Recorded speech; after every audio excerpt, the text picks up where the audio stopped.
अस्सलामुअलैकुम, सुबह बखैर, good morning. क्या हाल है? क्या हाल है?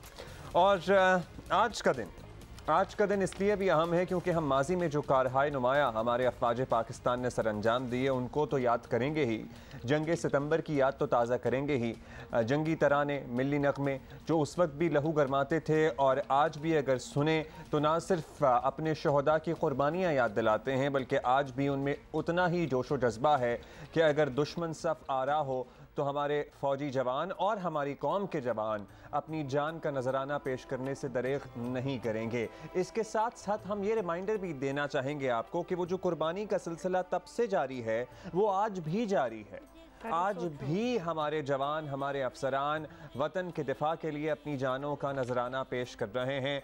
तो हम सलाम पेश करेंगे इन तमाम शहदा और गाजियों को, इनके अहले खाना को, इनके ख़ानदान को और उन जवानों और अफसरान। ये अब्दुल्ला, ये ट्रेडिशन भी बहुत अच्छा है कि याद भी रखना, याद करना भी, और एक दिन जो है वो मुख्तस कर देना इस चीज़ के लिए। Because you are very right कि वो कुर्बानियाँ जो हैं वो बिल्कुल अभी भी उसी तरह ही चल रही हैं। लेकिन 6 सितंबर के दिन को मुल्क की तारीख में ख़ास अहमियत हासिल है और ये दिन तो हमारा मैं तो यही कहूँगी कि दुश्मन भी भुलाए नहीं भूलता, तो उसको भी बड़ी अच्छी तरह याद है। ये दिन 6 सितंबर 1965 को ताकत के नशे में मैं कहूँगी कि इससे तो हम बहुत कुछ और भी कह सकते हैं। भारत अपने नापाक इरादों के साथ वतन अजीज पर हमला आवर हुआ और फिर जो हुआ वो तो मेरा ख्याल है वो तारीख का हिस्सा है सर, पूरी दुनिया ने देखा। अच्छा जी, इस सिलसिले में मुल्क भर में तकरीबात का अहतमाम भी किया जा रहा है और जोशो जज्बे, मिली जोशो जज्बे के साथ ऑल्दो एक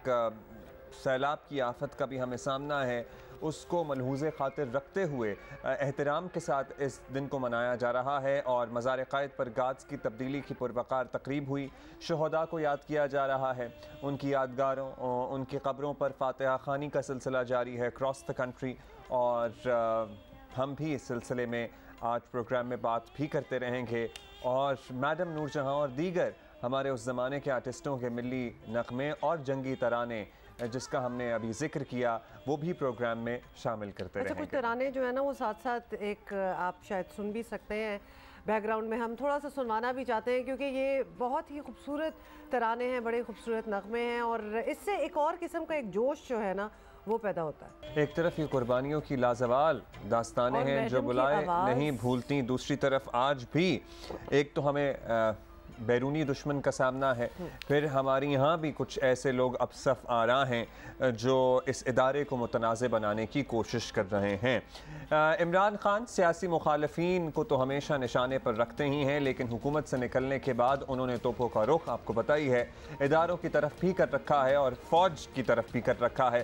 पहली बारी आई इलेक्शन कमीशन की जिस पर उन्होंने चीफ इलेक्शन कमिश्नर पर जानिबदारी के इल्ज़ामात लगाए। वो बेसिकली एक कैंपेन बनाते हैं और फिर उसमें आगे बढ़ते चले जाते हैं। उनसे मुस्ताफ़ी होने का मुतालबा करते रहे, उनसे फारग होने हुए तो अदलिया को निशाने पर रख लिया। मतलब बिल्कुल उन्होंने समझे कि एक लाइन लगाई हुई थी कि पहले ये, फिर दूसरी की बारी आएगी। और तारीख भी है ये, अब तक उनकी सियासी तारीख देखें तो उनसे सिवाय इलेक्शन कमीशन के मेरा ख्याल है उनसे एट इंस्टेंसेस हमें ये लगता है कि तमाम लोग मरऊब होते हुए नजर आते हैं। बिल्कुल, आपको पता है कि शहबाज गिल की गिरफ्तारी हुई तो उन्होंने खातून जज को सरेआम धमकियां ही देना शुरू कर दी। उनके खिलाफ तौहीन अदालत का केस हुआ तो खान साहब ने उल्टा मुअज़्ज़ज़ जज साहिबान पर ही सवालात उठा दिए। मतलब उनके साथ जो होता है ना तो वो आगे वो सवाल करना स्टार्ट हो जाते हैं, इल्ज़ाम लगाना शुरू कर देते हैं और उनके साथियों को ये लगता है कि इमरान खान इतने मकबूल हो चुके हैं कि उन्हें कोई छू नहीं सकता और शायद तासुर भी यही जा रहा हो। अब इमरान खान ने मुसल्लह अफवाज को निशाने पर ले लिया। इमरान खान ने नए आर्मी चीफ की तकर्री से मुतालिक जो अल्फाज इस्तेमाल किए, कोई भी शख्स उसकी हिमायत नहीं कर सकता। नवंबर में नया आर्मी चीफ आने वाला है और ये दोनों जरदारी और नवाज शरीफ, इनकी पूरी कोशिश है कि ऐसा आर्मी चीफ आए जो ये अपना कोई फेवरेट लेके आए। ये अपना आर्मी चीफ लाना चाहते हैं क्योंकि पैसा इन्होंने चोरी किया हुआ है। ये डरते हैं कि यहाँ कोई तकड़ा आर्मी चीफ आ गया, एक मुहिब्बे वतन आर्मी चीफ आ गया, तो वो पूछेगा इनसे।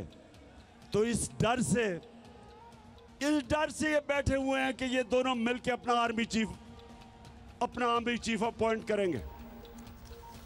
उस बयान के बाद वजाहतों की एक लंबी लाइन और बिल्कुल राब्ता कमेटी MQM वाली उसकी सूरत नज़र आ रही थी। कल PTI की एक रहनुमा आता था, वजाहत करता था, कहता था ये मतलब नहीं था साहब के कहने का, फिर दूसरा रहनुमा आता था, फिर कहता था कि सयाक़ और सबाक़ से हटकर। खैर हमने सयाक़ और सबाक़ दोनों के साथ आपको ये दोबारा बयान सुनवा दिया। और तो और इमरान खान के साथ ही आपको पता है अब उनके बयान के साथ खड़े कुछ नज़र नहीं भी आते। सदर पाकिस्तान आरिफ अलवी का कहना है कि आर्मी चीफ समेत पूरी फ़ौज की हुब्बुल वतनी पर शक नहीं किया जा सकता। मुसल्लह अफवाज के तर्जुमान इदारे ISPR ने भी इमरान खान के बयान पर सख्त रद्द अमल का इज़हार किया। बयान में कहा गया है कि चेयरमैन PTI इमरान खान के बयान पर पाक आर्मी में शदीद गम गुस्सा है। आर्मी चीफ की तैनाती पर इमरान खान का बयान हद तक आमेज़ है। बेदाग हुब्बुल वतनी और शानदार अहलियत वाली सीनियर फौजी क़यादत को मुतनाज़ बनाने की अफसोसनाक कोशिश है। अगर इस्टेब्लिशमेंट को दबाव में लाने के लिए ऐसी बात कही गई है तो इसमें खान साहब को मुकम्मल नाकामी हुई है, क्योंकि इदारे ने दो टोक और भरपूर जवाब दिया। बाय द वे साबिक फौजी अफसरान और दिफाई तज्ज़ियाकारों ने भी खान साहब के बयान की सख्त मजम्मत की है। ये सबसे खतरनाक बात है कि अगर आपके एक्स प्राइम मिनिस्टर ऐसी बात करें कि मुहिब्बे वतन वो चीफ आर्मी स्टाफ होगा जो इमरान खान की मर्जी के मुताबिक किसी के खिलाफ केसेस और उनको खिलाफ करप्शन में चार्जेस करे, ये इसका मतलब बाकी मुहिब्बे वतन नहीं होते हैं। ये बहुत ही ऑब्जेक्शनेबल स्टेटमेंट उन्होंने दी है, इनको माफी मांगनी चाहिए कौम से। ISPR ने एक स्टेटमेंट निकाल दी, उन्होंने अपने कंसर्न शो कर दिए। अब ये हुकूमत पाकिस्तान की जिम्मेदारी है कि इसके खिलाफ क्या कार्रवाई, लेकिन मुनासिब कार्रवाई कानून के मुताबिक लेते हैं और उसके बाद let's see how the court इसके ऊपर फैसला करती है। उनको कई नामों से पुकारा गया है फौज पाकिस्तान को, और उनको बार बार ये दावत दी गई है कि वो आए और पॉलिटिक्स में इंटरफेयर करें और किसी एक पार्टी को सपोर्ट करें। फौज पाकिस्तान को तकसीम करने की कोशिश की है। इस तरह के बयानात को फौरन वापस लेना चाहिए और कौम से माफी मांगना चाहिए, और PTI के बाकी अहदेदारों को मेरे ख्याल में इसको टोटली रिजेक्ट और डिसोन करना चाहिए। तो यही दिफाई सबसे मुश्किल काम कभी कभार या उनके लिए बड़ा आसान होगा, कुछ कहा नहीं जा सकता, लेकिन खान साहब के जो साथी हैं ना, जैसे कि case in point Shireen Mazari साहिबा हो जाएं, फवाद चौधरी साहब हो जाएं, तो उनका मुझे कभी कभार लगता है they have a very tough job, क्योंकि खान साहब तो कह देते हैं जो कहना होता है, कभी सोच के कहते हैं, कभी सोचे बगैर कह देते हैं, लेकिन उसके बाद उसको उसकी क्लैरिफिकेशंस देना, उसकी जस्टिफिकेशन देना, वो का मलबा सारा गिरता है इन पे। और जो खूबसूरत अंदाज में ये सारे उसको जस्टिफाई करने की कोशिश करते हैं, हत्ता कि उसका मतलब ही बदल देते हैं कि उनके तो कहने का ये मतलब ही नहीं था। मतलब आप अगर उनके दिमाग में बैठे हुए हैं आजकल तो आप लिख के दे दें कि क्या कहना चाहिए। होमा ये पर्टिकुलरली फवाद चौधरी साहब जो सियासी कश्तियाँ बदलते रहे हैं और बदलते रहेंगे भी, क्योंकि वो कहते हैं खुद ही के सियासी तौर पर हकीकत पसंदाना आइडियोलॉजी के वो हामिल हैं, तो उन्हें अभी लग रहा है कि पॉपुलैरिटी सिंड्रोम का शिकार भी है ना ये तमाम लोग। मतलब फिर आप पॉप सिंगर बन जाएं, ऐसा करें जाएं, पॉपुलैरिटी सिंड्रोम है। उन्हें लग रहा है कि इमरान खान साहब के साथ पॉपुलर सपोर्ट है और उन्हें ये कभी इम्कानात नजर आते हैं कि उस पॉपुलर सपोर्ट में उनको आने वाली हुकूमत मिल सकती है, तो वो अभी उनके साथ नथी हैं, वो उनके दिफा में लगे हुए हैं। उन्हें कहीं भिनक पड़े ना कि ये मतलब उनकी पॉपुलैरिटी में कमी हुई है, they would be the first ones to jump off the ship. या एंड वील सी। वफाकी वज़रा ने इमरान खान के मुतनाज़े बयान को by the way Shahbaz Gill के बयान की दूसरी किस्त करार दी है। सुनो, ये दूसरी किस्त है उस बयान की जो शहबाज गिल साहब ने दिया था। उसमें जो है रैंक एंड फाइल जो है पाकिस्तान आर्मी का और पाकिस्तान आर्मी की जो हायरार्की है तसादम पैदा करने की जो है वो कोशिश की गई थी। अब ये सेकंड जो इंस्टॉलमेंट आई है जो इमरान खान साहब ने खुद की है, खुद लॉन्च की है। इमरान खान साहब जो है ये सारा जो तफरीक पैदा कर रहे हैं, इन 5 या 6 जितने भी नाम हैं सीनियर जनरल जो हैं सारे इस वक्त 3 स्टार जनरल जो हैं, उनमें तफरीक पैदा करने की कोशिश कर रहे हैं, उनको पार्टिजन बनाने की कोशिश कर रहे हैं जो वो नहीं है। असल हकीकत ये है कि जो साजिश शहबाज गिल साहब ने की थी उसका एतराफ़ जुर्म किया है कल इमरान खान साहब ने। शहबाज गिल की जुबान जो बहुत दिन से लोग पूछ रहे थे कि शहबाज गिल के पीछे कौन है, तो कल उन्होंने तमाम अवाम को यह बता दिया कि शहबाज गिल के पीछे कौन है। अब आपको पता चला कि ये असल में जबान किसकी थी, सिर्फ चेहरा शहबाज गिल का था। मेरे दोस्तों, जो लोग इमरान खान साहब की सियासत को जानते हैं वो कहते हैं कि ऐसे नहीं है कि स्लिप ऑफ टंग हो गया, ये सोचा समझा प्लान है जिसके तहत उन्होंने बयानात दिए हैं या दिलवाए हैं। हुकूमती इत्तेहादी MQM और पीपल्स पार्टी ने भी इमरान खान के मुतनाज़े बयान को आड़े हाथों लेते हुए कहा कि सुर्ख लकीर उबूर हो गई है।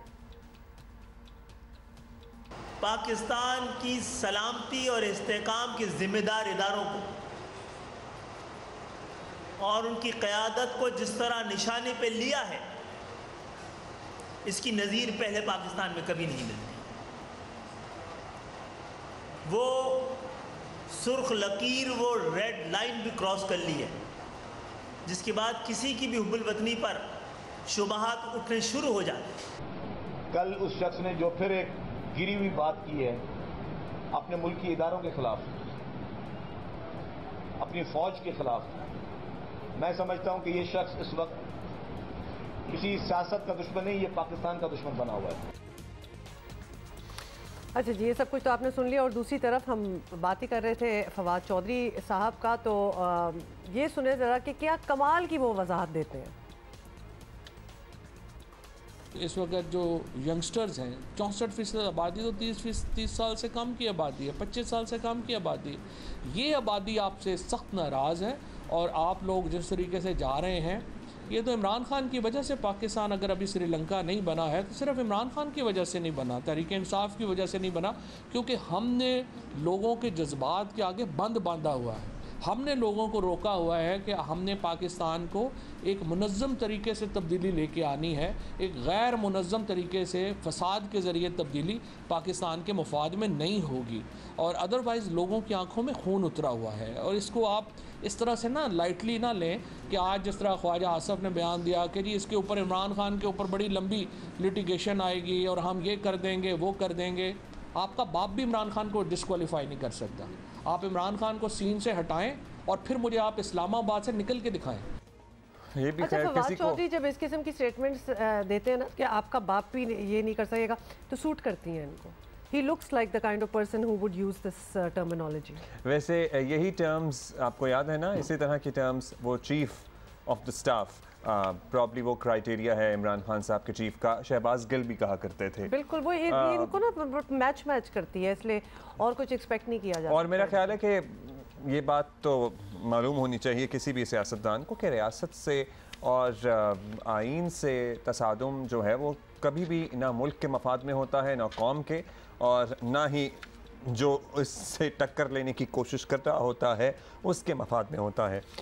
सलीम साफ़ी साहब हमारे साथ मौजूद हैं। बिल्कुल, सलीम साफ़ी साहब हमारे साथ हैं। साफ़ी साहब, सबसे पहले तो आपका भी हम तजिया चाहेंगे कि खान साहब ने जो बयान दिया वो सभी को महसूस हुआ है कि इंतहाई गलत बात है। सियासी मुखालफिन या सहाफ़ी ही नहीं, अदलिया से ये बात हुई, और गालिबन पहली बार पाक फ़ौज को की जानिब से उन्होंने जो लफ्ज़ इस्तेमाल किए और रद्द अमल भी जो सामने आया, रिएक्शन, वो भी एक मुख्तलिफ चीज़ थी। अगर खान साहब का बयान फ़ौज को दबाव में डालने के लिए था तो वो कोशिश तो ऑब्वियसली नाकाम हो गई है। इत्तफाक करेंगे आप इस बात से?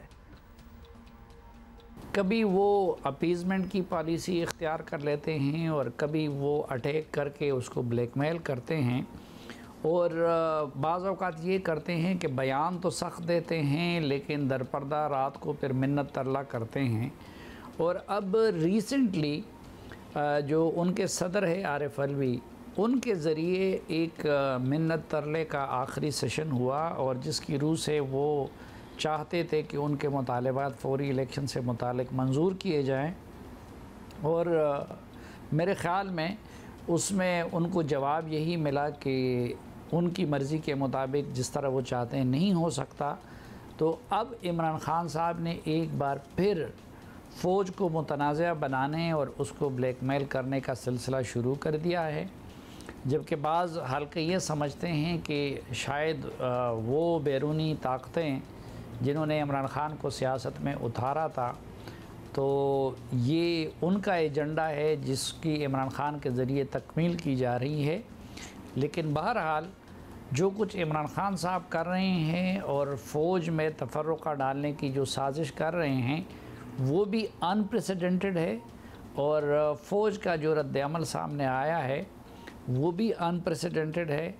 और मेरा तज्ज़िया ये है कि वो फ़ौज की जो लड़ने के लिए तैयार की गई हो उसको अपीज़मेंट के ज़रिए तो अपना हमनवा बनाया जा सकता है, लेकिन दबाव डाल के या ब्लैकमेल करके उसको अपना हमनवा नहीं बना जा सकता। अच्छा साफ़ी साहब, आपने तो अपना तजर्बा भी हमसे शेयर किया। अब ये बताइए कि इमरान खान साहब कुछ भी हों, एक बड़ी सियासी हकीकत हैं और पर्टिकुलरली उनकी जमात और जो उनके हालिया बड़े बड़े जलसे भी यही लग रहा है कि अब अपने पॉपुलैरिटी की उरूज पर हैं। उन्होंने बयान दिया है, तो क्या मतलब लें इसका? यही मतलब लें कि अब जो भी आर्मी चीफ आएंगे इमरान खान और उनके चाहने वालों की नज़र में मुतनाज़ हो गए हैं।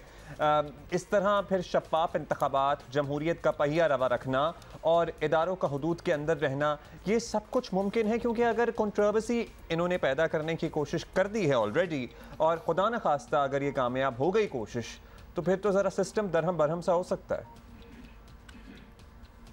नहीं, अब पहली बात तो ये है कि इमरान खान साहब की ख्वाहिशात पे अगर ये मुल्क चलें तो फिर तो बात नहीं चलेगी।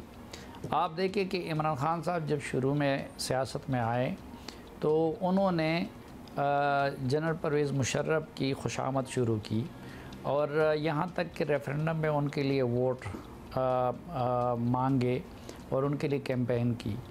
फिर जब उनको वज़ीर-ए-आज़म नहीं बनाया तो वो परवेज़ मुशर्रफ के पीछे पड़ गए और परवेज़ मुशर्रफ की दुश्मनी में वो नवाज़ शरीफ और ज़रदारी से भी जाके लंदन के APC में बैठे। उनकी दुश्मनी में उन्होंने मौलाना फजल रहमान को वज़ारत उज़्मा का वोट भी दे दिया। और फिर इसी इक़्तिदार के लिए आपने देखा कि वो जो बात आज कर रहे हैं, तो जनरल कमर जावेद बाजवा तो मियां नवाज़ शरीफ के नामज़द करदा थे, लेकिन जब जनरल कमर जावेद बाजवा के दौर में मियां नवाज़ शरीफ जेल में चले गए और इमरान खान साहब वज़ीर-ए-आज़म बने, तो फिर इमरान खान साहब ने वज़ारत उज़्मा के दौर में हर तरह की खुशामद की। अब जिस इदारे को वो ब्लैकमेल करना चाहते हैं उसका शुमार दुनिया के बड़े और मुनज़्ज़म इदारों में होता है। तो मेरे ख़्याल में उनकी जो ख्वाहिशात हैं वो कभी भी ना उसको कोई मीट कर सकता है और ना कोई मीट हो सकेंगी। अच्छा साफ़ी साहब, ये भी बताएं, मूविंग ऑन के उस दौरान सदर आरिफ अलवी साहब ने भी ये इतला दी कि वो सियासी फरीक़ैन के दरमियान जो है मुफाहमत की कोशिश कर रहे हैं, हालात ठंडा करने की कोशिश कर रहे हैं। अब जाहिर है कि वो अब तक कामयाब तो खैर नहीं हुए। क्या फ्यूचर में, मुस्तकबिल में आप देखते हैं अलवी साहब को मुफाहमत की कोशिशों की कामयाबी का कोई चांस देखते हुए कि कुछ मकबूलियत भी उनको मिलेगी, कुछ वो सक्सीड कर जाएंगे अपने इस मिशन में? देखिए, एक तो ये जो पार्टी जिस पे आज इमरान खान को बड़ा जोम है, ये उनकी अपनी पार्टी नहीं है। इमरान खान साहब 2010 से बहुत ज़्यादा पॉपुलर थे। वो सुपर स्टार थे क्रिकेट के, शौकत खानम उन्होंने बनाया हुआ था। उनकी ज़ात से मुतालिक ये स्कैंडल सामने नहीं आए थे। ये चीज़ें नहीं हुई थी कि वो मुल्क के रवायती सियासतदानों को अपने साथ में लाएंगे। ये बुज़दार और ख़ावरमानी का और गोगी और ये किस्से सामने नहीं आए थे। तो अगर अपने बल पे आ सकते तो वो उस वक्त इक़्तिदार में आते। अब अगर इमरान खान साहब अपने इस शोहरत के ख़याली घोड़े पे सवार रह के वो करते हैं, तो मेरे ख़्याल में जिस दिन फ़ौज के अंदर उनके ख़िलाफ़ यकसुई आ गई और उसने अपनी न्यूट्रलिटी ख़त्म कर दी, तो इनके सेकंड रैंक का कोई बंदा इनके साथ नहीं रहेगा। आपका क्या ख्याल है कि जनरल उमर का बेटा जनरल असद उमर, उनको अगर सही मानों में कहा जाएगा, या जो सलूक नून लीग और पीपल्स पार्टी के लोगों के साथ किया गया, अगर उनके साथ वो सलूक हुआ तो क्या फिर वो उनके साथ रह सकेंगे? इसलिए ये एक आर्जी दौर है। मुझे अब आरिफ अलवी को भी उसने एम्बेरस किया, क्योंकि आखिरी मिन्नत तरला उन्होंने आरिफ अलवी के ज़रिए कराया और आरिफ अलवी ने ही मीटिंग्स अरेंज करवाई। लेकिन आपने देखा कि लगता यही है कि आरिफ अलवी कल के बयान के बाद एम्बेरस फील कर रहे हैं और अब उन जैसे लोग भी ये किरदार अदा नहीं कर सकेंगे। तो दिन ब दिन वो अपने लिए मुफाहमत के रास्ते बंद कर रहे हैं। बहुत शुक्रिया आपका साफ़ी साहब। अब प्रेसिडेंट साहब ने तो अपेरेंटली अपने आप को डिस्टेंट कर लिया इस बयान से। उन्होंने कहा जी खुद ही इमरान खान साहब वजाहत कर सकते हैं, उन्होंने कोई कॉमेंट नहीं किया। सीनियर तज्ज़ियाकार इरशाद भट्टी साहब भी हमारे साथ मौजूद हैं, उनसे बात करते हैं। भट्टी साहब, अब ये ऐसा लग रहा है कि पॉपुलैरिटी भी एक माफिया की सूरत इख्तियार कर गई है। इमरान खान साहब और उनके हमनवा एक बार बार दोहराते हैं कि पाकिस्तान के मकबूल तरीन लीडर हैं, इसलिए इन्हें गिरफ्तार नहीं किया जा सकता, मुकदमे कायम नहीं हो सकते, ना अहल तो किसी का बाप भी नहीं कर सकता, दीवार से भी लगाए जाने पर वो काफ़ी कुछ कहते रहते हैं। तो क्या मकबूलियत या पॉपुलैरिटी इतना बड़ा लाइसेंस है कि आप कानून से बालातर हो जाएं और जो जी में आए कहें, जो जी में आए करें? नहीं भाईजान, कल जब नवाज शरीफ साहब के खिलाफ पैनामा लीक्स चल रही थी तो यही बयानिया बनाया जा रहा था कि 3 दफ़ा के वज़ीर आज़म हैं और इतनी मकबूल हैं, सबसे बड़ी पार्टी के सरबराह हैं और उनके खिलाफ ये। और नवाज शरीफ साहब ने मुझे क्यों निकाला जब निकले तो उन्होंने भी यही कहा कि 5 लोगों ने करोड़ों वोटों की तौहीन कर दी। अब मकबूल होने का मतलब है कि आप पाकिस्तान से बड़े हो गए हैं, मकबूल होने का मतलब है कि आप आइन से बड़े हो गए हैं, मकबूल होने का मतलब है कि आप कानून आपके आगे कुछ भी नहीं है। नहीं भाईजान, मकबूलियत अल्लाह ने आपको दी है तो इसके साथ साथ जितने ज़्यादा मकबूल हैं, जितने बड़े होते जा रहे हैं, उतनी ज़्यादा रिस्पॉन्सिबिलिटी आप पे आती है। आपने उस रिस्पॉन्सिबिलिटी को भी फील करना है, उतना ही ज़्यादा आपने वो क्या उसको कहते हैं कि आइन और कानून की पासदारी करनी, क्योंकि आपको तो फिर करोड़ों फॉलो कर रहे हैं ना। अगर आप आइन और कानून तोड़ेंगे तो वो तो हर जगह ही टूटेगा। तो मकबूल होने का ये मतलब नहीं है कि आप जो कुछ भी कर ले, ये जंगल है क्या है जी मकबूल हैं। इसका मतलब है फिर जो महल्ले का काउंसलर है उसको महल्ले में जो चीज़ चाहे कर दे, क्योंकि महल्ले का मकबूल तरीन आदमी है। जो MP है उसको अपने हल्के में जो चाहे करना है चाहे कर ले, MNA उसको अपने हल्के में जो चाहे कर ले, मिनिस्टर अपने इलाके में जो चाहे कर ले, चीफ मिनिस्टर अपने सूबे में जो चाहे कर ले, वज़ीर आज़म पूरे मुल्क में जो चाहे कर ले। फिर तो छोड़ दें सारा कुछ, मकबूलियत कहाँ की बात है। नहीं, सबसे पहले पाकिस्तान, फिर आइन कानून और फिर उसके बाद आते हैं आप। बहुत शुक्रिया भट्टी साहब। सवालात तो और भी बहुत सारे थे लेकिन वक्त की कमी है, इसलिए अभी के लिए शुक्रिया। आपको दोबारा सर्टनली हम जहमत देंगे। खैर, हमारे पास बहुत सी खबरें हैं। पर्टिकुलरली हमने डेंगू की सूरत हाल जो कराची में वबा की सी सूरत इख्तियार कर गई है, लिटरली वबा बन चुका है। और मुझे लाहौर का वो ज़माना याद आ गया जब शहबाज शरीफ साहब, आपको पता है किस तरह मुतहर्रिक हुए थे, नई नई ये बीमारी थी, people were getting infecting even dying from dengue. So वही सूरत हाल तकरीबन बन चुकी है क्योंकि डेंगू वार्ड्स फुल हैं कराची। अब्दुल्ला बताया ये भी जा रहा है कि इन ऑल रिस्पेक्ट्स डेंगू जो है वो कोविड से भी ज़्यादा खतरनाक चीज़ है, तो लिहाजा 100% बहुत बुरे उससे बात करेंगे। ये सारे आफ्टर इफेक्ट्स ऑफ सैलाब हैं, तो सैलाब की भी बात करनी है और उससे क्या क्या चीज़ें मजीद निकल रही हैं। ये हम इंतज़ामिया से सबसे पहले दरख्वास्त करेंगे, खुदा का वास्ता इस शहर में हंगामी बुनियादों पर हर ज़िले में, हर जगह, हर गली और हर मोहल्ले में स्प्रेस की अशद ज़रूरत है। डेंगू वायरस ने ज़िंदगी अजाब बना रखी है कराची में शहरियों। सैलाब और बारिशों की वजह से, ये वजह भी आपको बता दें कि क्यों ऐसा हो रहा है। कराची से खैबर तक आवाम की सेहत पर बड़े बुरे असरात पड़ रहे हैं। और कराची की अगर हम सिर्फ बात करें तो डेंगू, बुखार और मलेरिया जो है वो वबाई सूरत हाल इख्तियार कर चुका है। लिटरली एक पेंडेमिक टाइप सिचुएशन बन चुकी है और कराची के अस्पताल मरीजों से भर गए हैं। सिंध ब्लड ट्रांसफ्यूजन अथॉरिटी ने लोगों से खून का अतिया देने की हंगामी अपील कर दी है, लेवल यहाँ तक पहुँच चुके हैं। और दूसरी तरफ आपको बताएं, खैबर पख्तूनख्वा में सैलाब ज़दा अजला में जिल्द स्किन की यानी और आँखों के अमराज जो हैं उनकी बीमारियों में इजाफा देखने में आ रहा है। और स्किन डिजीज़ का तो हमने पहले भी किया था। सबसे पहले इस सैलाब की वजह से पेट ख़राब होता है और स्किन के इश्यूज होना स्टार्ट हो जाते हैं। सैलाब से मुतासरा अजला में आपको बता दें 16,311 अफराद जल्दी अमराज में मुब्तला है। सिर्फ पेशावर में आँखों के अमराज के 1,188 केसेस रिपोर्ट हुए हैं।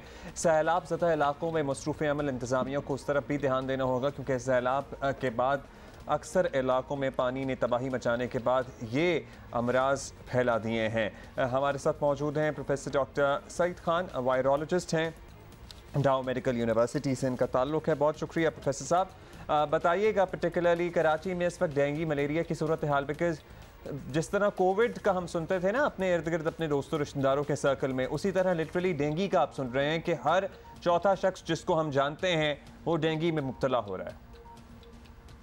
बहुत बहुत शुक्रिया अब्दुल्ला प्रोग्राम में इनवाइट करने का। इस वक्त कराची भर में डेंगू के केसेस काफ़ी ज़्यादा हैं, क्योंकि बारिशों के बाद पानी जमा हो गया था और इसमें जो डेंगू के मच्छर हैं वो बहुत तेज़ी से अफजाइश करते हैं। और ये मानसून के बाद ये सीज़न सितंबर तक चलता है और अनफॉर्चुनेटली कोई एहतियाती तदाबीर भी नहीं की गई थी इस बार, कोई स्प्रे वगैरह बाकायदा नहीं हुआ था, जिसकी वजह से इनके केसेस में मज़ीद ज़्यादा इजाफा हुआ। तो इस वक्त डेंगू के केसेस काफ़ी ज़्यादा हैं। मलेरिया भी, क्योंकि मच्छर से फैलने वाली बीमारी है और मच्छर हर जगह नज़र आ रहे हैं कि हर जगह मच्छर जो है वो बहुत तेज़ी से बढ़ रहे हैं। तो ये वेक्टर बॉर्न डिजीज़ है। इसके अलावा और भी बहुत सारी मच्छरों के जरिए बीमारियाँ फैलती हैं, लेकिन ये दो जो है ये ज़्यादा कॉमन है, मलेरिया और डेंगू के केसेस। और अनफॉर्चुनेटली इस वक्त नंबर जितने ज़्यादा हैं, मरीज़ अस्पतालों में दाखिल हो रहे हैं, उनको ब्लड की ज़रूरत पेश आती है, क्योंकि ये प्लेटलेट्स बहुत डाउन हो जाते हैं डेंगू में स्पेशली, और ख़ास तादाद के बाद उनको ट्रांसफ्यूजन की ज़रूरत पेश आती है। तो काफ़ी जगहों पे ब्लड की फरावानी नहीं है, तो ज़रूर आवाम को चाहिए कि ब्लड डोनेट करें ताकि जी डॉक्टर साहब, अब ऑब्वियसली मच्छर तो हर किसी को काट ही रहा है क्योंकि मच्छर हैं ही इतने, लेकिन देयर इज अ डिफरेंस कि जब डेंगू मच्छर हो या कोई आम मच्छर हो, क्या सिम्टम है जो अगर हमें फील हो तो हमें फ़ौरन अस्पताल जाना चाहिए या डॉक्टर से रुजू करना चाहिए? हर तरह के मच्छर से अपने आप को बचाना चाहिए कि हर मच्छर कोई ना कोई बीमारी कॉज करता है। डेंगू के स्पेशल अलामात ये हैं कि इसमें शदीद बुखार होता है और जोड़ों में शदीद दर्द होता है।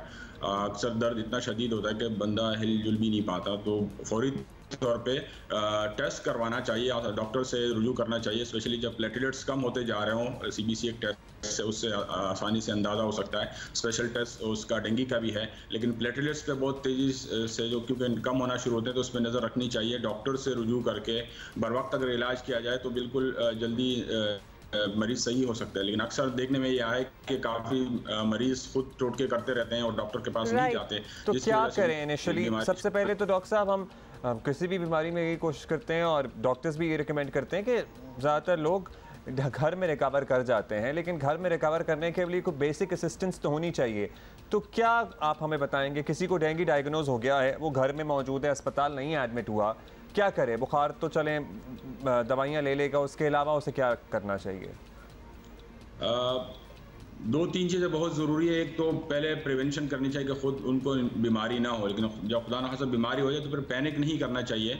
और बुखार की जो दवाई है डॉक्टर यूजुअली वो तजवीज़ करते हैं, लेकिन जिस तरह मैंने कहा कि इसमें एक टेस्ट लाजमी है कि प्लेटलेट्स का टेस्ट लाजमी कराएं या CBC लाजमी कराएं कि उस पे अगर बहुत तेज़ी से कम हो रहे हो तो उसको हॉस्पिटलाइज करना ज़रूरी है। उसका इलाज फिर घर पे पॉसिबल नहीं है। अदरवाइज़ फिर आप ये है कि फ्लूइड ज़्यादा लें। कोई भी वायरल इन्फेक्शन में पानी का इस्तेमाल ज़्यादा करना चाहिए। जूसेस बहुत ज़्यादा वाफिर मिकदार में खाने चाहिए, पीने चाहिए, और फ्रूट्स खाने चाहिए। खुराक। अच्छा डॉक्टर साहब, फाइनली जी ये भी बता दें डॉक्टर साहब, चलें ये तो जरा बड़े शहरों में लोग रह रहे हो तो वो ये कर सकते हैं। अब फ्लड इफेक्टेड जो एरियाज़ हैं वहाँ इंसान क्या करे? मतलब वहाँ तो मच्छरों की भरमार है। दूसरी बात ये, कोई प्रीएम्प्टिव कोई ऐसी दवाई, कोई पिल, कोई कैप्सूल होती है कि अगर आप वो बांटी जाएँ, वो खा लें तो फिर आपको ज़रा बेहतरी आ सकती है आपकी सिचुएशन में? दवाई तो नहीं बांटी जा सकती जिससे मरज़ सही हो, लेकिन प्रिवेंशन की जा सकती है, जो ज़्यादा बेहतर है कि हम जो है मच्छरों के काटने से अपने आप को बचाएं। बड़े पैमाने पर स्प्रे किया जाए और जो मच्छरदानियाँ है उसका इस्तेमाल किया जाए, और ज़ाती तौर पे कपड़ों का ऐसा इस्तेमाल हो कि मच्छर ना काट सकें। तो ये ज़्यादा मुनासिब है कि मच्छर के काटने से अपने आप को बचाया जाए। और इसमें इज्तिमाई काम की भी ज़रूरत है, इनफरादी तौर पे भी जिम्मेदारियाँ हैं कि जो लोग स्पेशली जो फ्लड इफेक्टेड एरियाज़ हैं इसमें मच्छरों की भरमार है, बाकी इन्फेक्शन डिजीज बहुत तेज़ी से फैल रहे हैं, तो कौन कौन सी दवाई हम दवाई के जरिए सही कर पाएंगे। इससे बेहतर है कि हम प्रिवेंटिव मेजर की तरफ बढ़ें कि इन्फेक्शन कंट्रोल की तरफ हम बढ़ें। डेंगू के लिए कहते हैं कि पपीते के पत्तों का जूस और ये सब कुछ होना चाहिए, इज इट इफेक्टिव? ये साइंटिफिकली तो प्रूवन नहीं है, लेकिन मुदाफ़ती निज़ाम बेहतर करने के लिए नेचुरल प्रोडक्ट्स न्यूट्रिशन है जो मुदाफ़ती निज़ाम को बेहतर करते हैं जनरली, और वो डेंगू हो या कोई और बीमारी हो, अगर आपका मुदाफ़ती निज़ाम स्ट्रॉन्ग हो तो ये बीमारियां आपको बहुत ज़्यादा नुकसान नहीं पहुंचा सकती। तो इसलिए जो नेचुरल फ्रूट्स हैं और न्यूट्रिएंट्स हैं ये यकीनी तौर पे फ़ायदेमंद साबित हो सकती हैं, और अपनी मुदाफ़ती निज़ाम को मुतवाना करने के लिए इस तरह ग़िज़ाओं की और फ्रूट्स और जूसेस की इस्तेमाल मुफीद और करामद है। बहुत बहुत शुक्रिया doctor Saeed Khan for being with us, और वार्न भी आपने किया, बताया भी किस तरह अपने आप को बचाया जा सकता है। हमें अभी ज्वाइन किया डॉक्टर मोहम्मद ज़ुबैर जो कि डर्मेटोलॉजिस्ट हैं लेडी रीडिंग हॉस्पिटल में। डॉक्टर साहब, जल्द की जो बीमारियां हैं वो सैलाब के बाद बहुत ज़्यादा इतलात आ रही हैं कि बहुत वाइड स्प्रेड हो चुकी हैं, तो ये बताएं कि किस किस्म की बीमारियाँ हैं, किस तरह की इन्फेक्शन सामने आ रही हैं? बिस्मिल्लाहिर्रहमानिर्रहीम। अच्छा, इस तरह के पेशेंट्स तो हमारे पास आ रहे हैं, रेगुलर पेशेंट आ रहे हैं फ्लड इफेक्टेड जो हैं। तो जो वाटर जो फ्लड का पानी जो होता है, इससे 2-3 किस्म की मेन चीज़ें जल्दी जो बीमारियां होती हैं, बाकी तो रिस्पिरेटरी इन्फेक्शंस और गैस्ट्रोइंटेस्टाइनल इन्फेक्शन भी होते हैं, लेकिन मेन जो जल्दी इन्फेक्शंस हैं जो स्किन की बीमारियां हैं उसमें ज़्यादातर इन्फेक्शंस के साथ पेशेंट आ रहे हैं, जिसमें बैक्टीरियल इन्फेक्शन है या फिर फंगल इन्फेक्शन है या फिर ट्रॉमेटिक जो फ्लड में जो पानी जो होता है, जो कोई शार्प चीज़ आ गई जिससे पाँव ज़ख्मी हो जाते हैं, या फिर इस तरह होते हैं जो पेस्टिसाइड्स होते हैं या जो इन्फेक्टेड मटेरियल होता है जो खेतों में और उसमें स्प्रे किए जाते हैं, वो जो कांटेक्ट बॉडी के साथ पानी में शामिल हो के बॉडी के साथ कांटेक्ट करता है, तो उसके साथ कांटेक्ट डर्माटाइटिस साथ भी पेशेंट हमारे पास आते हैं। अच्छा डॉक्टर साहब, ये फरमाइएगा किस तरह की इन्फेक्शन वगैरह की निशानदही कैसे होगी, इब्तदाई अलामात क्या हैं जिसके बाद मुतासर अफराद को ज़रा ख़बरदार होना चाहिए और ख़ुद से कुछ करने के बजाय अस्पताल जाना चाहिए? इन्फेक्शन में बेसिकली जैसे आम बैक्टीरियल इन्फेक्शन होते हैं कि जिस्म के ऊपर दाने निकल आते हैं, पीप वाले दाने निकल आते हैं और वो दाने फिर सारे बदन पे स्प्रेड हो जाते हैं, या फिर फंगल इन्फेक्शन होता है जैसे फंगस सर्कुलर स्पूने, जैसे आम ज़ुबान में हम इधर पश्तो में स्पूने कहते हैं, वो बदन पे नज़र आना शुरू हो जाता है, या फिर जिस्म पे ख़ारिश शुरू हो जाती है, उसके साथ रेडनेस आ जाती है। तो इस कंडीशन में अपने नियरेस्ट डॉक्टर को, स्किन डॉक्टर को अपने चेकअप कराएं। अच्छा डॉक्टर साहब, चैलेंज तो यही है कि सैलाब से मुतासर इलाकों में फंसे लोग जो हैं या इवन जो कैंप्स में मुकीम लोग हैं वो इन बीमारियों से कैसे बच सकते हैं, तो इसके लिए कुछ बताएं। मोस्ट इम्पॉर्टेंट बात यह है कि जो फ्लड वाला वाटर है उससे अपने आप को बचाएं, उससे कांटेक्ट मत करें, सबसे इम्पॉर्टेंट बात यह है। दूसरी बात इम्पॉर्टेंट बात यह है कि अगर आपको कोई स्किन पे कोई इन्फेक्शन या कोई इस तरह की दाना निकल आता है तो उसको फ़ौरन अपने नज़दीक वाले डॉक्टर को बताएं, या फिर कोई ऐसी शार्प चीज़ से आपकी स्किन डैमेज हो जाती है तो उसको वॉश करें सोप के साथ और उसके ऊपर कोई ना कोई ऑइंटमेंट वगैरह या कोई ये चीज़ अप्लाई करें, तो उससे वो चीज़ इमीडिएटली आपको रिलीफ मिल जाएगा और फिर फ्यूचर में अपने डॉक्टर के साथ कॉन्टैक्ट करें। शुक्रिया आपका डॉक्टर ज़ुबैर, बहुत बहुत शुक्रिया फॉर बीइंग विद अस। अब बड़ा मुश्किल है वैसे अपने आप को इस वक्त बचाना, जहाँ हर जगह पानी पानी ही हो, तो किस तरह अपने आप को बचाएं और फिर साफ़ पानी भी ना हो, अपने आप को दोबारा से हम इम्प्लोर करेंगे पर्टिकुलरली इंतज़ामिया से, यहाँ भी कोई मच्छर है, हमारी भी इंतज़ामिया ज़रा मुतहर्रिक हो। मुझे भी यहाँ मच्छर वो कराची शहर और दीगर शहरों में जहाँ डेंगू मरज़ एक वबाई सूरत हाल इख्तियार कर गया है, खुदारा स्प्रे करें, शहर को इस वबा से बचाएं। You know this is a reminder once again, हम बारहा आपको याद दिलाते हैं कि पाकिस्तान इस वक्त बदतरीन तबाही से गुजर रहा है और सैलाब से 1/3 हमारा मुल्क डूबा हुआ है। अभी तक ये सैलाबी रेले मुख्तलिफ देहातों गोठों को अपनी लपेट में ले रहे हैं। 1300 से ज़्यादा जो है वो डेथ्स हो चुकी हैं ड्यू टू सैलाब। और बीमारियों का तो आप हिसाब भी ना पूछें कि क्या हाल है। कुछ अपडेट्स आपको देना चाहते हैं कंबर शहदाद कोट से हमारे कॉरेस्पॉन्डेंट फहद शाह।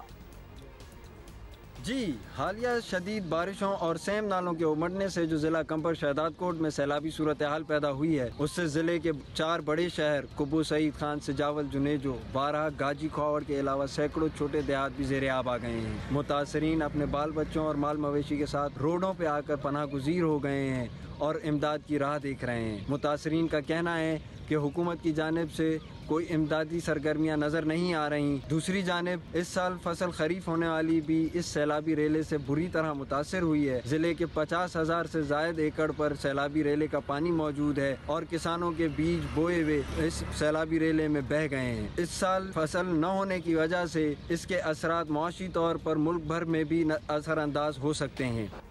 अभी चारसद्दा जाएंगे, वहाँ से शीबा हैदर हमें रिपोर्ट करेंगी। खैबर पख्तूनख्वा में हालिया सैलाब की वजह से राब्ता पुल भी तबाह हो चुके हैं। इसमें से पिशावर को चारसद्दा से मिलाने वाली मसरूफ शाहराह पर कायम पुल भी शामिल है। हालिया सैलाब की वजह से ये पुल भी तबाह हो चुका है, जो ताहाल दोबारा तामीर ना हो सका। इस मसरूफ शाहराह पर ट्रैफिक की रवानी भी बुरी तरह मुतासिर हो रही है। तबाहाल पुल का मलबा पुल के करीब पड़ा हुआ है। करीबी आबादी को पिशावर और चारसद्दा आने जाने में शदीद मुश्किलात का सामना करना पड़ रहा है। मकामी लोगों ने हुकूमत से मुतालबा किया है कि इस पुल को जल्द अज जल्द तामीर किया जाए ताकि शहरियों को सफरी सहूलियात में आसानी हो जाए। अच्छा, साथ ही आपको बता दें कि एक ट्वीट भी ऑब्वियसली ज़्यादातर तो अब ट्वीट ही करते हैं और यौम दिफा पाकिस्तान पर army chief general Qamar Javed Bajwa का बयान भी आया है। 6 सितंबर तमाम मुश्किलात से मादरे वतन के दिफा के लिए पाक अफवाज के गैर मुतज़लज़िल अज़म की अलामत है, ये आर्मी चीफ का कहना है। और साथ ही उन्होंने कहा कि कौम हमारे हीरोज़ को सलाम पेश करती है और उन्होंने कहा कि आज़ादी और अमन शहदा की बेमिसाल कुर्बानियों के मरहूने मिन्नत है। Army chief general Qamar Javed Bajwa का भी बयान सामने आया है इस अहम दिन के मौके पर, जिसमें उन्होंने कहा कि 6 सितंबर तमाम मुश्किलात से मादरे वतन के दिफा के लिए पाक अफवाज के गैर मुतज़लज़िल अज़्म की अलामत है। इस सिलसिले में जो भी तकरीबात हो रही हैं हम यहाँ पे आपको दिखाते रहेंगे, इस सिलसिले में बताते रहेंगे। अभी हम ज़रा दोबारा से सैलाब की तबाहकारियों का भी तस्करा करते चलें। और सवात में सैलाब आया, तबाही मचाई, लेकिन उसके बाद अब लोग किस तरह से रिकन्स्ट्रक्ट करने की कोशिश कर रहे हैं। कुछ राबिता पुल भी बहाल, तो मेरा ख्याल है अभी भी दूर की बात है, अभी तो अपने लेकिन एटलीस्ट सैलाब का पानी जो है ना बहुत से इलाकों में सवात, क्योंकि पहाड़ी इलाके हैं ना, आगे बढ़ गया है, निकल गया है और पीछे तबाही छोड़ गया है। महबूब अली हमें रिपोर्ट कर रहे हैं।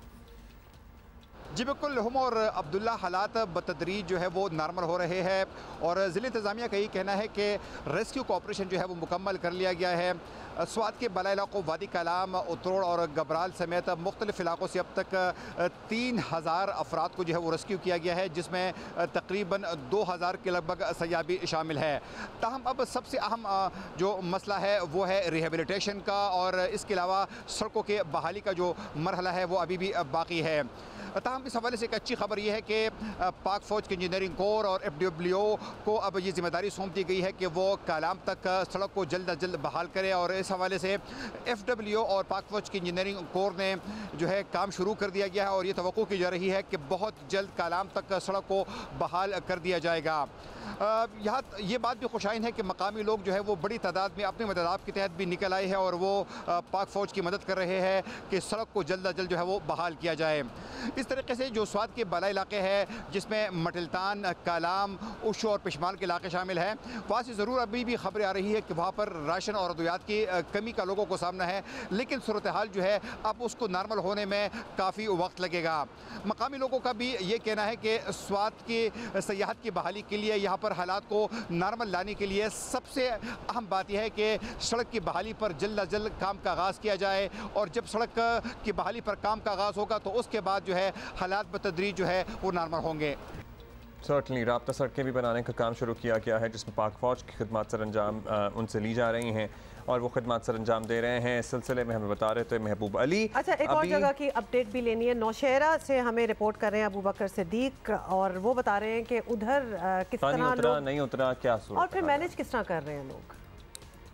इस वक्त मैं नौशहरा के इलाके शहीदाबाद में मौजूद हूँ और सैलाब का पानी अभी तक यहाँ पर जमा है। कोई मुतालिका इदारों के एहलकार जो है इस पानी को निकालने के लिए यहाँ नहीं पहुँचे। यहाँ के जो मकीन है वो इस पानी से होते हुए अपने घरों में दाखिल हो रहे हैं और इनका ये भी कहना है कि इनके घरों में भी 6-6 फुट का पानी खड़ा है। यहाँ के लोग मेरे साथ मौजूद है। हम पानी में जो है ना तैरते हुए जा रहे हैं, साथ में फैमिली है, फैमिली छतों के ऊपर बैठा हुआ है, कोई इमदाद नहीं है, कोई शय नहीं है, कोई पूछने वाला नहीं है।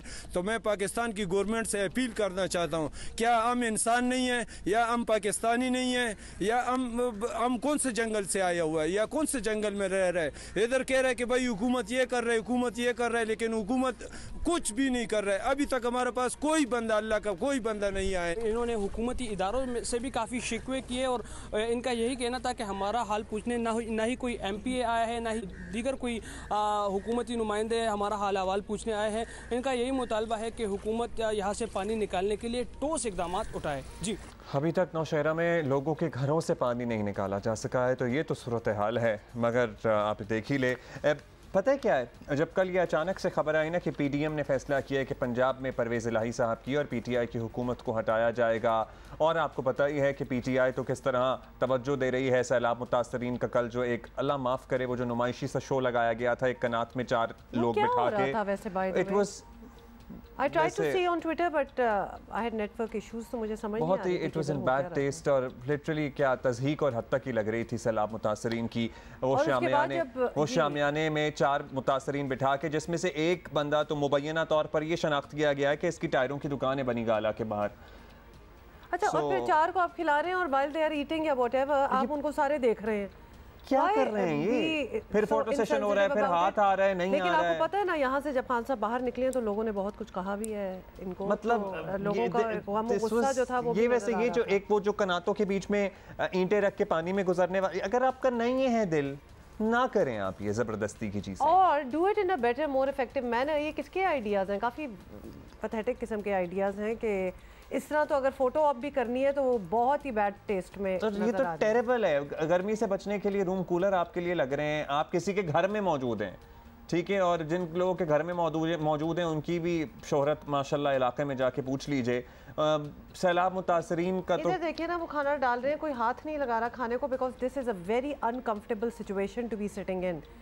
मतलब जो मुतासरीन है उनको भी नज़र आ रहा है कि हमें एज प्रॉप्स जो है वो यूज़ किया जा रहा है।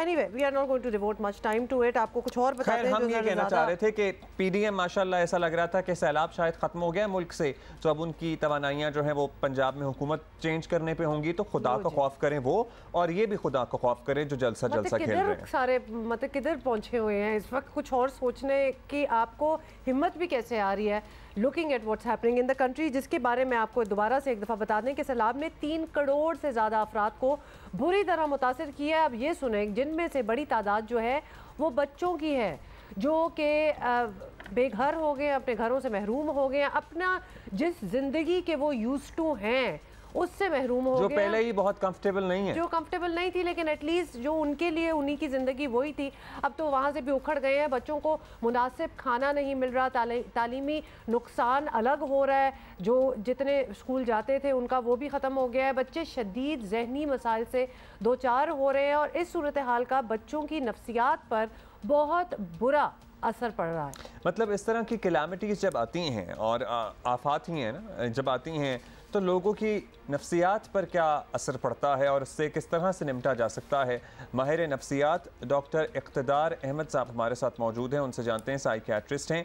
डॉक्टर साहब फरमाइएगा कि चाहे ज़लज़ला हो या सैलाब हो जिसमें लोगों का नुकसान होता है, अमलाक का, जानी नुकसान तो चलें एक तरफ, अमलाक का नुकसान होता है, उन्हें घर बार छोड़ना पड़ता है, जिस माहौल में वो यूज़ टू होते हैं, किसी सड़क किनारे बैठने पर मजबूर हो सकते हैं, खाने का कुछ नहीं पता होता, बीमार हो रहे होते हैं इर्द गिर्द लोग।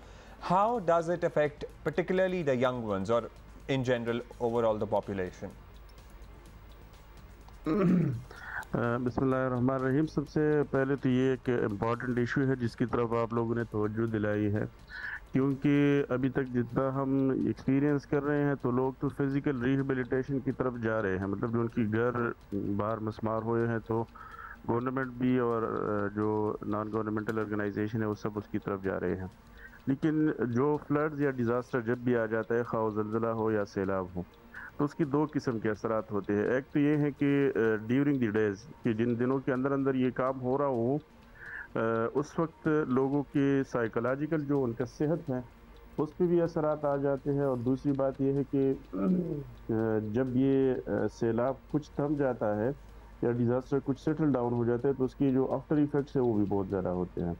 जैसे आपने ख़ुद इशारा दिया कि अभी अगर सैलाब आ गया, जो लोगों की एक स्टेबल ज़िंदगी थी वो गुजर रही थी और अचानक लाइफ स्टाइल चेंज हो गया, न वो घर रहा, न वो स्कूल रही, और न वो स्कूल और कॉलेज रहे, न वो मदरसा और मस्जिद आबाद रही, तो जो एक नॉर्मल और रूटीन लाइफ गुजर रही थी वो सब डिस्ट्रॉय हो गई, और जिसकी वजह से उनकी जो मेंटल स्टेट है, जो साइकोलॉजिकल इफ़ेक्ट्स है वो उनकी ज़िंदगी पे आना शुरू हो गए। ख़ुसूसन जब अगर हम यंगस्टर्स और चिल्ड्रंस की बात करें तो ये सैलाब की तबाहकारियों में जो सबसे बड़ी तबाहकारी ये है कि ये नस्ल जो है बहुत ज़्यादा उनके जो एजुकेशन और एकेडमिक जो कैरियर है वो तबाह हो जाता है। और किसी स्कूल या मदरसे में पढ़ रहा हो या कॉलेज और यूनिवर्सिटी में पढ़ रहे हो, तो डेफिनेटली उनकी जो बेसिकली उनकी डॉक्टर साहब जो उनकी रूटीन है, बिल्कुल जो रूटीन है जिसके वो यूज्ड टू हैं, और बहुत सी जगहों पे हम पहले ही बात कर रहे थे they did not have much you know, इतनी कोई लग्जूरियस लाइफ तो था नहीं, लेकिन जो भी था जिससे वो बड़े कंफर्टेबल थे। अभी हम वहाँ ये इलाकों से हो के आए हैं, वहाँ मेडिकल कैंप्स किए हैं, तो एक बंदा जिसने सुबह उठ के नाश्ता करके स्कूल वगैरह जाना है, उन्होंने आके सड़क के किनारे टेंट लगा के अपनी ज़िंदगी गुजारनी है, जिसके अंदर बेसिक फैसिलिटीज़ भी नहीं है, ना उनके लिए वॉशरूम अवेलेबल है, ना उनके लिए किचन अवेलेबल है, ना कोई गैस है कि वो उससे अपने लिए कोई खाना पका सके। तो डेफिनेटली उसकी बहुत ज़्यादा डिज़ास्टर्स कम्प्लिकेशंस होती हैं मेंटल हेल्थ पे। और इसके बाद जिनकी अल्लाह उनकी बख्शिश फरमाए, जिनकी फैमिलीज़ के अंदर कोई डेथ्स हो गई हो या कोई डिपार्चर हो गया हो फैमिलीज़ के अंदर, तो इमीडिएटली और लॉन्ग टर्म में भी उनकी बहुत ज़्यादा साइकोलॉजिकल और साइकेट्रिक इश्यूज बन जाते हैं उनकी जो। अच्छा डॉक्टर इन शॉर्ट ये बता दें कि ऑब्वियसली कोई इतना उनकी थेरेपी वगैरह तो आई गेस इतने लार्ज स्केल पे हो नहीं सकती, वो भी एक लग्जरी है उनके लिए, लेकिन बच्चों को किस तरह उनका जहन किसी और तरीके पे, किसी और अच्छी चीज़ पे लगाया जाए जो सामने सिर्फ डिस्ट्रक्शन नज़र आ रही हो? मैडम ये एक मॉडल अप्लाई भी किया गया था 2008 में जब ज़लज़ला आया था बालाकोट और कश्मीर के एरियाज़ में, तो वहाँ जो इमीडिएट रिस्टोरेशन जब शुरू की गई तो इन बच्चों के लिए स्कूल्स का बंदोबस्त किया गया, वो 10 स्कूल थे जिसमें अल-खिदमत फाउंडेशन और बहुत सारे और इदारे भी शामिल थे। तो उन लोगों को वापस अपनी लाइफ की तरफ लाने के लिए जितना जल्दी हो सके उनके लिए टेंट स्कूल या जो टेम्परेरी शेल्टर्स होम्स ये सारी चीज़ें बनाई जाए ताकि वो अपनी नॉर्मल लाइफ की तरफ आ जाए। वरना जिस तरह हम बता रहे हैं ये मुश्किल काम नहीं है कि अगर हम उनकी फ़िज़िकल रिहेबिलिटेशन की तरफ जा रहे हैं, उनके लिए कंस्ट्रक्शन हो सकती है, उनके लिए स्कूल और कॉलेजेस और बिल्डिंग बन सकती है, तो उनकी साइकोलॉजिकल रिहेबिलिटेशन के लिए भी एक मॉडल डिज़ाइन करना चाहिए, गवर्नमेंट की सतह पे हो या NGOs की सतह पे हो। शुक्रिया आपका doctor Iqtidar, that's a good suggestion. Certainly इस सिलसिले में कुछ किया जा सकता है कि जो सिटीजन्स फाउंडेशन या दीगर इदारे हैं जो तालीम में अपनी महारत रखते हैं, मेकशिफ्ट स्कूल्स बनाए जाएं ताकि बच्चों का कुछ वक्त इन दरसगाहों या इन मेकशिफ्ट स्कूल्स में गुजर सके। कल मैं हामिद मीर साहब का प्रोग्राम देख रहा था, मतलब क्या तबाही दिखा रहे थे वो सिंध के मुख्तलिफ इलाकों की, और कितने लोग थे उन्होंने ये मसला भी उठाया कि हमारी औरतों के लिए बाथरूम जाने की जगह नहीं है। सो हमने वो जो बात की थी ना कि मेकशिफ्ट वॉशरूम्स पहुंचाए जाएं, सो वो भी प्लीज़ किया जा सकता है, क्योंकि उस तरफ अभी लोग खाना पीना भेज रहे हैं, सब कुछ भेज रहे हैं, लेकिन सैनिटेशन ये बुनियादी ज़रूरियात हैं जो पहले भी नहीं थी। लेकिन अब अगर कुछ कर सकते हैं तो स्टार्ट विद दैट। मतलब ये तो एक प्राइवेसी इंसान को और क्या चाहिए, प्राइवेसी तो चाहिए होती है, और उनके जो कंफर्ट जोन्स होते थे अब वो ख़त्म हो चुके हैं। So this is a very basic thing जिस पे तवज्जो होनी चाहिए। अच्छा जी अभी आगे बढ़ेंगे और मूड चेंज करना और मूड चेंज करना है, थोड़ा अपडेट भी देनी है भाई रिजवान की। आपको पता है जिस तरह से उन्हें इंजरी हुई थी उसके बाद ही उन्हें हॉस्पिटल लेके जाया गया। मैच तो अल्हम्दुलिल्लाह हम जीत गए, बट क्या रेजिलिएंट शख्स है ये भी। मतलब आपको पिछला वाला मैच MRI उनका किया गया आज तक, या मेरा ख्याल है कि रिपोर्ट मिल जाएगी आज उनकी रिपोर्ट आ जाएगी तो पता लग जाएगा कि कितना नुकसान हुआ है। और धानी के हवाले से खबरें मिल रही हैं कि कुछ उनकी हालत बेहतर है, तो अगले मैच में probably he would be available. साथ साथ आपको बता दें कि एशिया कप हाथ से जाना नहीं चाहिए, और फास्ट बॉलर शाहीन शाह आफरीदी ने साथ ही फास्ट बॉलर्स जो हैं उनसे दिल की बात कह दी है। UAE में मौजूद आपको पता ही है कि फास्ट बॉलर्स कौन है, हारिस रऊफ, नसीम शाह, तो वो बात कर रहे थे, तीनों की बातें हो रही थी। और इंग्लैंड में है शाहीन शाह आफरीदी रिहैब के लिए, तो उनकी आपस में गुफ्तगू हो रही थी जो कि बड़ी इंटरेस्टिंग थी, फनी भी थी, और क्या एक दूसरे को वो आइडियाज दे रहे थे। रऊफ को तो कुछ टिप्स भी देने की जरूरत है, ज़्यादा क्यूट, और हारिस भाई कुछ ज़रा टिप्स लें और उन पे अमल भी करें। वो तो कह रहे थे आप भी की दी हुई टिप्स पे तो हम अमल कर रहे हैं, सारा मलबा उधर फेंक दिया। But anyway this was a nice chit chat जो इन तीनों के बीच में हुई है। अच्छा पता है क्या, वो जो PCB हम मैच जीते हैं ना माशाल्लाह, बड़ा अच्छा मीडिया इनका मैनेज होता है, पर्टिकुलरली सोशल मीडिया। तो वो उन्होंने 3.5 मिनट की ना एक वीडियो रिलीज़ की थी जो आखिर के 3-4 मतलब आखिर के 2 ओवर्स या 1 ओवर के रिएक्शन थे ड्रेसिंग रूम के अंदर के। ऑफ कोर्स हमने that was crazy, that was crazy दिखाए भी थे और सोशल मीडिया पे तो मतलब धूमे वो जो उनके रिएक्शंस थे ना, उसमें नसीम, वो हर घर के रिएक्शंस थे। वैसे बाय द वे घरों में जब आप देख रहे थे, हमारे घर भी कोई ऐसी सिचुएशन बनी हुई थी। Shadab all the way for those reactions. मतलब डेफिनेटली। और आपको बताएं कि सैलाब ज़दगान की बहाली के लिए हुकूमत और फलाही इदारे तो हर मुमकिन कोशिश कर ही रहे हैं और इस कौमी फरीजे में पाकिस्तान आर्ट्स काउंसिल ने भी अपना हिस्सा डाल दिया है। आर्ट्स काउंसिल के तहत सैलाब से मुतासरा इलाकों में रिलीफ कैंप लगाए गए हैं जहां मुतासरीन को राशन तकसीम किया जा रहा है। कुछ विजुअल्स हम आपके साथ शेयर कर रहे हैं। सैलाब मुतासरीन की मदद के लिए आर्टिस्ट कम्युनिटी का जो है वो मैदान में आना हमेशा ही आर्टिस्ट आपको पता है पेश होते हैं और इस मरतबा भी पेश पहले तो मेरा ख्याल है कि एक प्ली जो होती है वो आर्टिस्ट की तरफ से जाती भी है और आर्ट्स काउंसिल पाकिस्तान बहुत अच्छा कराची के प्रेसिडेंट अहमद शाह साहब हमारे साथ मौजूद हैं। शाह साहब शुक्रिया आपने वक्त दिया। मैंने आज आपको करता धरता नहीं कहा। अच्छा बताइएगा। लेकिन मैं तो हमेशा खुशी का सफीर रहा हूँ यहाँ आपके पास। बिल्कुल पहली बार ऐसा हुआ है कि मुल्क इस हालात में गुजर रहा है। अगर 5 सेकंड मुझे आप इजाज़त दें तो मैं जो हमारे शोधा हैं पाकिस्तान बनने से लेके अभी तक के, आज 6 सितंबर भी है तो हम उनकी अजीम कुर्बानियों को भी याद रखना चाहते हैं। और आज सैलाब में भी अगर आप देखें तो मुल्क के कोने कोने में पाकिस्तान की मुसल्लह अफवाज लड़ रही हैं इसके साथ, फ्रंट लाइनर्स हैं। और मैं इसलिए भी कह रहा हूँ, मैं तो खुद बहुत बड़ा नाक़िद रहा हूँ इनका, मैं इसलिए भी कह रहा हूँ कि इस वक्त एक बहुत बड़ा प्रोपेगेंडा भी हो रहा है पाकिस्तान की अफवाज के खिलाफ, और जब सही होता है तो हम उसमें शामिल होते हैं, लेकिन जब पाकिस्तान को कमज़ोर करने की कोशिश होती है तो मेरे ख्याल में आपकी आवाज़ में मैं अपनी आवाज़ में ला रहा हूं। बिल्कुल, बड़ी अच्छी आपने बात की है। शाह साहब अब ये बताएं कि आर्ट्स काउंसिल की एक ज़बरदस्त किस्म की कोशिश है, एक मुहिम बल्कि है जो चल रही है कि सैलाब ज़्यादा जो हमारा थोड़ा सा तजुर्बा है। हमने 2005 के ज़लज़ले में मानसरा, बालाकोट, बटलग्राम में जाके बहुत काम किया और उसमें कई तंजीमें जैसे अल खिदमत है और इस कराची ने ही काम किया सारा। फिर 2010 में जब सिंध में सैलाब आया तो आर्ट्स काउंसिल ने अपनी सारी एक्टिविटी बंद करके 2 महीने तक 4,500 लोगों के कैंप अडॉप्ट कर लिए। उनका खाना पीना, कपड़े, दवा, दारू, चप्पल, चूड़ियाँ सारी अरेंज की। तो अभी भी हमने ये किया कि अब तो इलाका बहुत ज़्यादा है, अब मतलब आप किस तरह आइडेंटिफाई कर रहे हैं कि कहाँ के लिए करना है? हुमा उसके लिए हमारी डिस्ट्रिक्ट एडमिनिस्ट्रेशन की और कराची कमिश्नर और डिप्टी कमिश्नर जो रजिस्टर करते हैं, ये गवर्नमेंट का काम है। इस वक्त कोई 1 लाख से ज़्यादा लोग कराची आ गए, तो हमने रजाकाबाद में मली डिस्ट्रिक्ट में कैंप ले लिया था। सही, एक अडॉप्ट कर लिया कैंप। जी अडॉप्ट कर लिया, 1 हफ्ते से ज़्यादा। खाना आप तशरीफ लाएं। इस वक्त एक बछिया कट रही है आर्ट्स काउंसिल में, अनहाइजेनिक बिल्कुल भी नहीं है, लेकिन हम सारा खाना आर्ट्स काउंसिल में पकाते हैं, अपने तंदूर देखें ली हुई हैं, और हो सकता है हम एक बावर्ची खाना भी बाद में यहाँ खोल लें। आपके तो ज़बरदस्त किस्म के वहाँ तो हमने यहाँ पे हमारी गवर्निंग बॉडी के मेंबर, हमारे वॉलंटियर, यूनिवर्सिटीज़ के स्टूडेंट, वो सारे हमारे साथ, उन्होंने डेटा वेटा सारा बनाया है और हम उनको पका हुआ 3 वक्त का खाना हम खुद चेक करते हैं। चाय वहाँ बनती है, नाश्ता वहाँ होता है, और उसके अलावा mail doctor, female doctor, Cerelac, Nido बच्चों के लिए, प्रेगनेंसी के बहुत ज़्यादा ख़वातीन बहुत ही ज़्यादा हैं, तो रोज़ 2-3 डिलीवरीज हॉस्पिटल्स भेजते हैं हम। और बच्चे जो हैं ना वो बहुत ही अंडर नरिश्ड बच्चे हैं जो उसमें से आए, तो बहुत ही सूरत हाल ऐसी है। सब मिल के कोशिश कर रहे हैं। मतलब मैंने देखा कि अल-खिदमत भी बहुत काम कर रही है। ईदी फैसल तो क्या मुश्किलात का कोई सामना होता है या this is all smooth selling? और फंड्स कैसे जनरेट तो बस आते ही चले जाते हैं क्योंकि इतना बड़ा इलाका जो है इशू तो बहुत बड़ा है।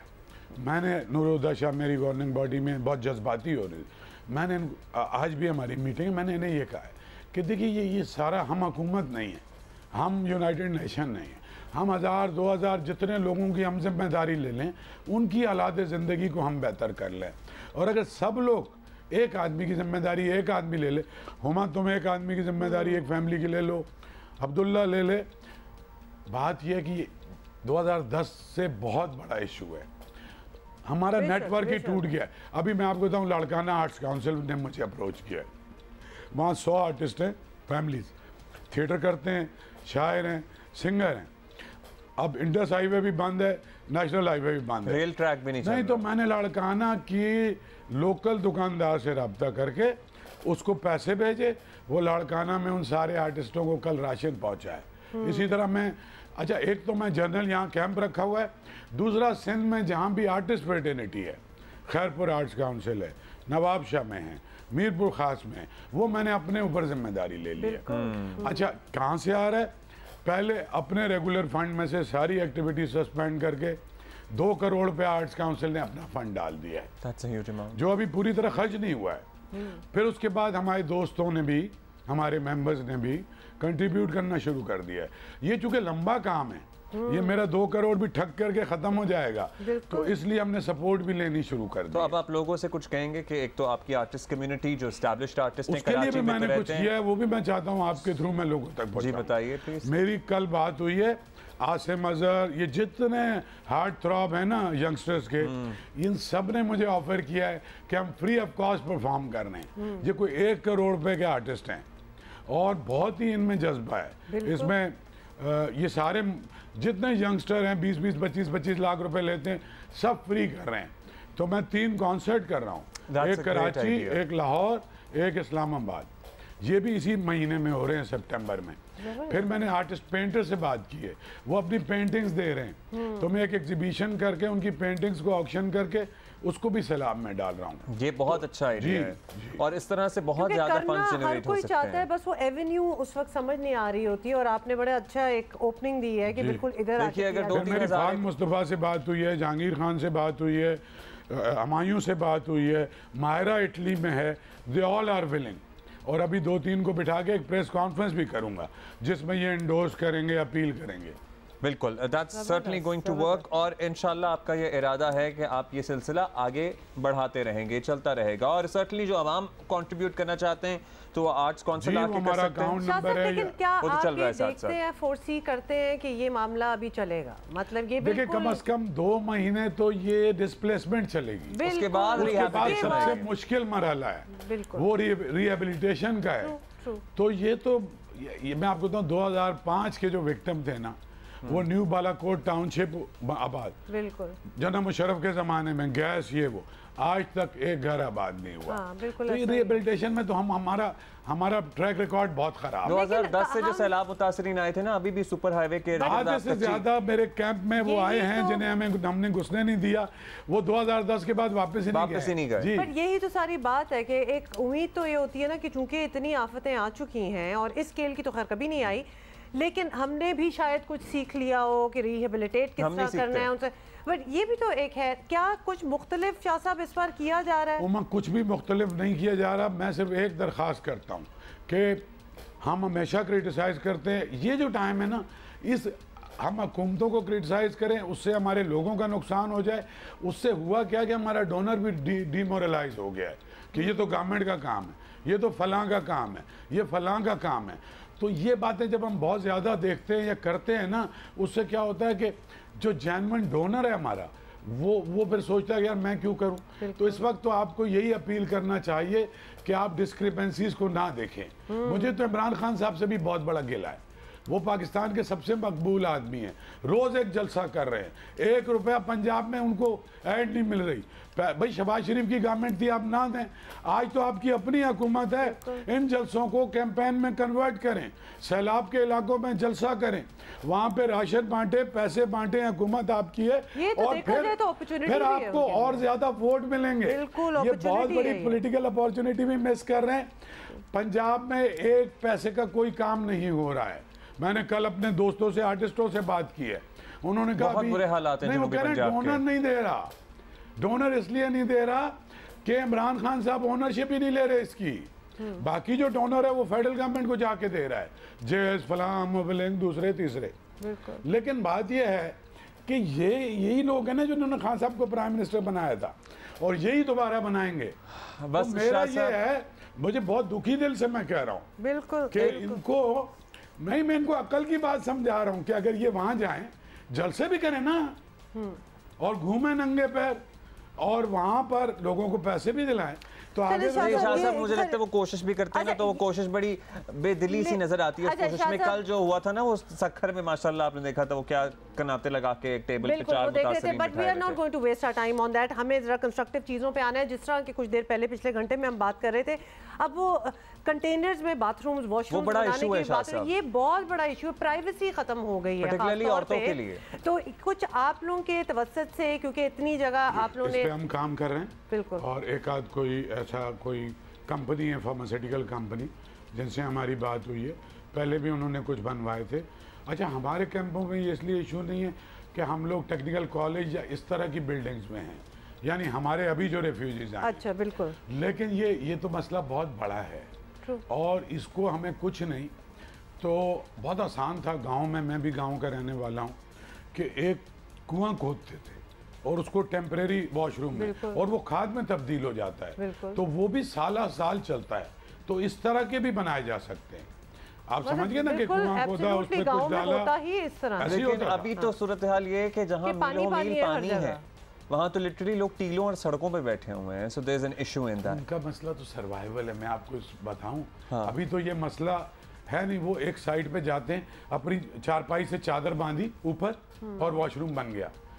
चारपाई खड़ी की, आपने तस्वीरें देखी होंगी, आपने वीडियो चलाई, उस पर चादर बांध के खवातीन वहाँ जा रही हैं, जिसकी वजह से बीमारियां भी फैल रही हैं। सर, नहीं, मैं तो ये दरख्वास्त करूंगा तमाम लोगों से, फिर हमारे बहुत बड़ी तादाद में जो एक्सपर्ट है, उसमें अपना के हैं, हमारे सिंधी डॉक्टर हैं, अरबपति हैं, वो सारे के सारे अपने अपने इलाके के लोगों को सपोर्ट करना शुरू। बहुत आपने अच्छी बात की है, बल्कि हम भी यही प्ली करते रहते हैं। आपके जो कॉन्सर्ट्स होंगे उसमें प्लीज आप हमारे पास आएं, उसको हम प्रमोट करेंगे, प्रोजेक्ट करेंगे। वो है, और हम इस पे टिकट लगाएंगे और उसकी सारी की सारी इनकम फ्लड रिलीफ में जाएगी। मैं भी टिकट खरीदूंगा, आप भी टिकट खरीदेंगे। Thank you so much. उसके अलावा बस एक सेकंड, जी अनवर मकसूद साहब से दरखास्त की थी, उन्होंने अपने 2 शो की इनकम जो है वो फ्लड रिलीफ में दे दी। तो इस तरह के मैं, क्योंकि हम आर्ट्स काउंसिल है तो हम आर्टिस्टिक तरीकों से भी कोशिश करें। शाह साहब, thank you so much. Time अब खत्म हो गया है, but thank you for doing what you are doing.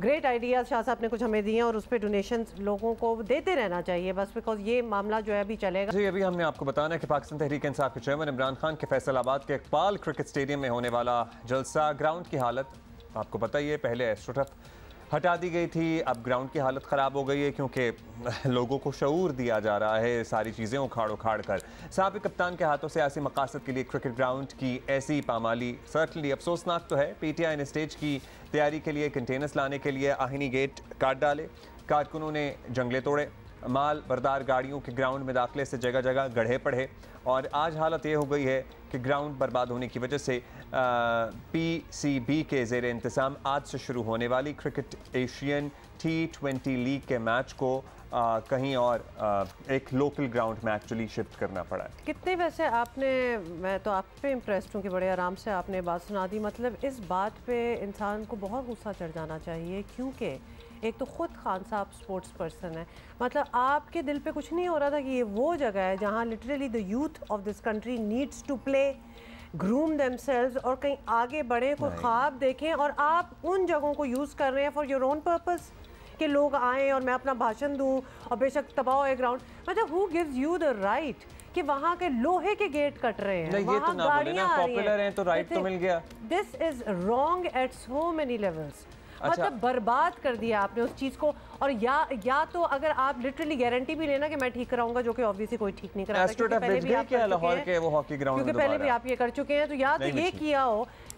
इन चीजों को अगर आपने यूज कर लिया ना फॉर योर ओन पर्पसेस, तो आगे भी हर कोई यही करेगा। हमाद अहमद हमें बता रहे हैं फैसलाबाद से एक्चुअली क्या हुआ क्या है।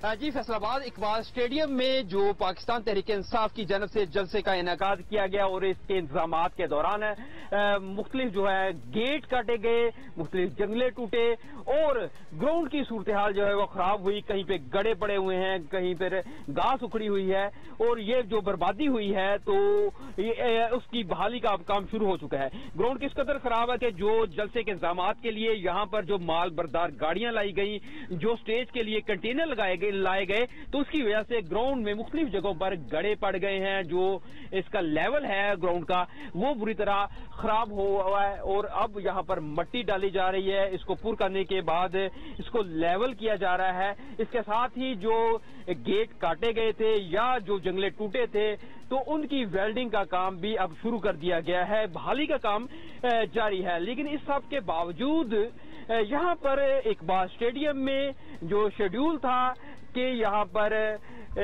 जो क्रिकेट एसोसिएशन पीसीबी के ज़ेरे इंतजाम क्रिकेट एसोसिएशन T20 लीग जो है वो 6 सितंबर से 23 सितंबर तक मुनक्कद की जा रही है, तो उसके पहले 3 मैचेस को ग्राउंड की मौजूदा सूरत हाल की वजह से अब इकबाल स्टेडियम से यहाँ के लोकल ग्राउंड में जो बोड़ा वाली ग्राउंड है उसमें मुंतकिल करना पड़ा है।